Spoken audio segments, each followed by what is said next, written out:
শুরুতেই আমরা দেখি ড্যানিয়েল পার্ক এবং তার বন্ধুরা পার্টিতে অতিরিক্ত মদ্যপানের পর ঘুমিয়ে পড়েছে। ড্যানিয়েল পার্কের মুখে অন্যরা নানা রকম মজার স্কেচ এঁকে দিয়েছে, যা তাকে হাস্যকর দেখাচ্ছে। তার পাশে জিহো তখনও নেশার ঘোরেই অ্যালকোহল অ্যালকোহল বলে বিড়বিড় করছে, যা দেখে বোঝা যায় নেশার বশে অন্যদের দেখে কিছু করা ঠিক নয়।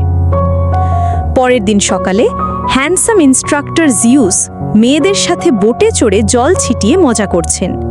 মেয়েরাও তার সঙ্গে হাসি ঠাট্টায় মেতে উঠেছে এবং মনে মনে ভাবছে যে জিউস সত্যিই দারুণ।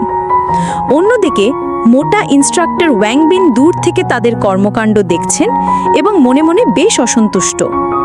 মেয়েরা যখন নিজের চুল সোজা করছিল, তখন হঠাৎ করে সে খেয়াল করে যে ওয়াংবিন তাকে এক দৃষ্টে তাকিয়ে আছে। এটি মীরাকে অস্বস্তিতে ফেলে এবং সে ভাবে যে ওয়াংবিনের আচরণ খুবই অদ্ভুত।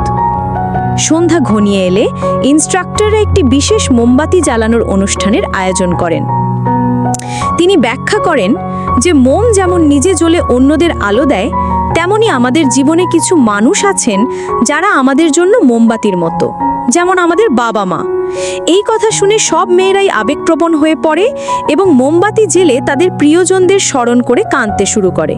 কিন্তু ড্যানিয়েল পার্ক এই আবেগ দেখে কিছুটা অবাক হয় এবং ভাবে যে কেন তারা এত কাঁদছে। রাত বাড়ার সাথে সাথে সবাই নিজের নিজের ঘরে ফিরে যায়।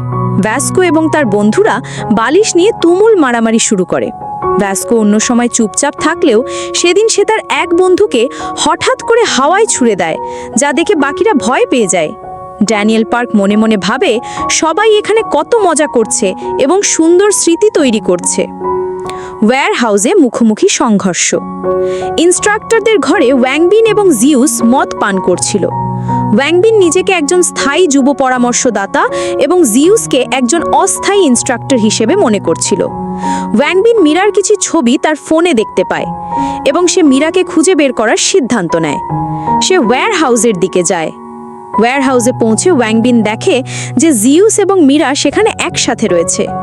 ওয়াংবিন তাদের দেখে প্রচণ্ড রেগে যায় এবং জিউসকে দেখে মনে করে যে সে একজন বিকৃত মানসিকতার মানুষ। সে জিউসের উপর ঝাঁপিয়ে পড়ে এবং মারধর শুরু করে।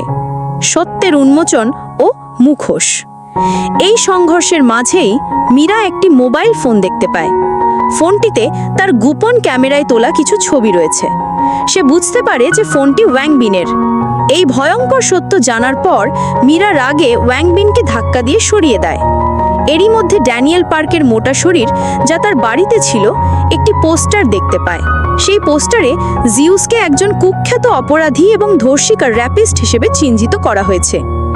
অন্যদিকে জিউস নিজেকে নির্দোষ প্রমাণ করার চেষ্টা করে এবং মীরাকে বলে যে ওয়াংবিনই আসল অপরাধী, যে গোপনে ছবি তোলে এবং মেয়েদের হেনস্থা করে। জিউস নিজেকে একজন টিন কাউন্সিলর হিসেবে পরিচয় দেয় এবং দাবি করে যে সে মীরাকে রক্ষা করার চেষ্টা করছিল। কিন্তু মীরা যখন ওয়াংবিনের ফোনটি হাতে পায়, তখন আসল ঘটনা স্পষ্ট হয়ে যায়।